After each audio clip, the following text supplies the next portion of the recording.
بسم اللہ الرحمن الرحیم۔ السلام علیکم ناظرین، آپ دیکھ رہے ہیں اپنے میزبان چودھری سہیب علی کی آواز میں عوام بات شوبز ولاگ۔ اداکار فواد خان نے نجی انٹرویو میں بتایا، مختلف مقامات پہ شوٹنگ کرنے کے لیے ہم مصروف تھے۔ آنے والے ڈرامہ برزخ کی شوٹنگ کے دوران مجھے گلگت بلتستان میں مختلف مقامات پہ نیچر اور قدرتی خوبصورتی سے ملاقات کرنے کا بہت موقع ملا، اور نیچر کے قریب انسان کو بہت زبردست ایکسپیرینس ہوتا ہے اور وہ بہت انجوائے کرتا ہے۔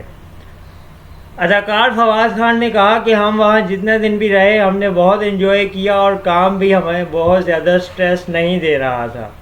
لیکن اداکار فواد خان نے کہا کہ ایک افسوسناک واقعہ ضرور پیش آیا۔ وہاں پہ میرے پٹھے اکڑ گئے تھے، جس کے بعد شوٹنگ کچھ دن کے لیے رکوانی پڑ گئی، اور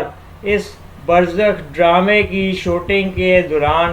ایک سین تھا جس میں پہاڑ پہ چڑھ کے مجھے ہیروئن کے ساتھ سین کرنا تھا۔ اس پہاڑ سے میرا پاؤں تھوڑا سا پھسلا اور میری ٹانگ بھی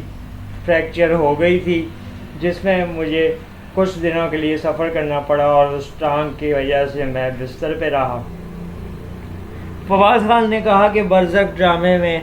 بہت سی مشکلات آئیں برزخ ڈرامے کی شوٹنگ کے دوران، لیکن ٹیم نے بہت زیادہ سہارا دیا اور ٹیم نے بھی ایک ساتھ صحیح معنوں میں ٹیم ورک کو ممکن بنایا، جس کی وجہ سے یہ ڈرامے کی شوٹنگ ہم نے کمپلیٹ کی ہے، اور امید ہے کہ ناظرین کو اس ڈرامے کی سٹوری پسند آئے گی اور وہ اس ڈرامے کو دیکھیں گے اور سراہیں گے۔ اداکار فواد خان اور صنم سعید کا آنے والا ڈرامہ برزخ، ناظرین اس کا بے صبری سے انتظار کر رہے ہیں اور اس کو دیکھنے کے لیے بے تاب ہیں۔